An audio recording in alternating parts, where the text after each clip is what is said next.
عقد مجلس القيادة الرئاسي اليمني اجتماعا طارئا برئاسة رشاد محمد العليمي رئيس المجلس، وبحضور طارق صالح وسلطان العرادة وأبو زرع المحرمي. وناقش الاجتماع المستجدات الأمنية والعسكرية في المحافظات الجنوبية على ضوء تصعيد بعض القيادات المتمردة وعرقلة جهود خفض التصعيد. وأقر مجلس القيادة الرئاسي إسقاط عضوية عيدروس الزبيدي وإحالته للنائب العام بتهمة الخيانة العظمى والإضرار باليمن، كما أقر إعفاء وزيري النقل عبد السلام حميد والتخطيط والتعاون الدولي واعد باذيب من منصبيهما وإحالتهما للتحقيق. كما دعا مجلس القيادة اليمني إلى ملاحقة وضبط المتورطين بتوزيع الأسلحة وتهديد السلم والأهلي وتقديمهم إلى العدالة. وأكد مجلس القيادة الرئاسي أن وحدة القرار العسكري والأمني واحترام التسلسل القيادي تمثل ركائز لا يمكن التهاون بها.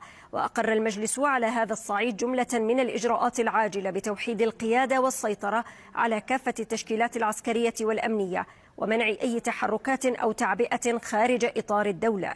كما ضمنت تكليف الجهات المختصة باتخاذ التدابير اللازمة لحماية المدنيين والمنشآت العامة في العاصمة المؤقتة عدن والمحافظات المحررة.